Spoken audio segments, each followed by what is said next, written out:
Hello नमस्ते सबैजनालाई। आज हामी बनाउन गइरहेको छौँ तामा र आलुको अचार। तपाईहरुलाई थाहा छैन होला, यो ब्याम्बोको अचार हो। ब्याम्बो भनेको बाँस जो एकदमै भर्खरै पलाएको कलिलो हुन्छ, त्यसलाई चाहिँ तामा भन्ने गरिन्छ र त्यो तामाको अचार बनाउन गइरहेको छु म। यसले चाहिँ तामालाई काटिसक्यौँ हामीले। अनि यो आलु हो, आलु र तामा बनाउने भएर हामीले चाहिँ त्यो देब्चीको मुनि चाहिँ आलु र माथिबाट तामा राखेर यसले चाहिँ खरानी राख्नुपर्छ हल्का माथिबाट, किनभने तितो नहोस् भनेर।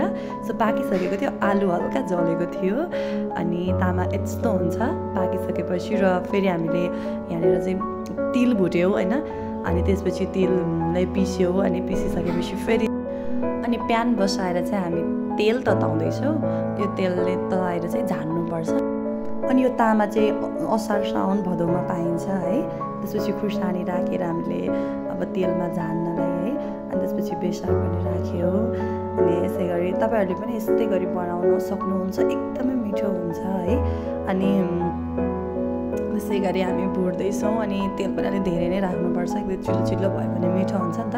त्यसपछि हामीले चाहिँ त्यो तामा आलुको माथि चाहिँ तेल राख्दिसक्यो अनि यसमा चाहिँ अब हामीले तिल राख्यो होइन, जो पिसेको थियो। अब चाहिँ यो पिउरो भनेर राख्दै हुनुहुन्छ भाउजूले। यसलाई चाहिँ अम्चुरको धुलोलाई पिसेर अनि यसलाई चाहिँ हल्का पकाएर हाल्यो भने एकदमै मिठो टेस्ट आउँछ कि त्यो अमिलो खालको टेस्ट होइन, जो अमिलो राख्नै पर्दैन अरू। अनि भाउजूले चाहिँ मोबाल्नु भएको थियो अनि एकदम मिठो भएको थियो होइन। तपाईँहरू हेर्न सक्नुहुन्छ र मलाई फलो पनि गर्नुहोला, हजुरहरू पनि ट्राई गर्नुहोला। By by.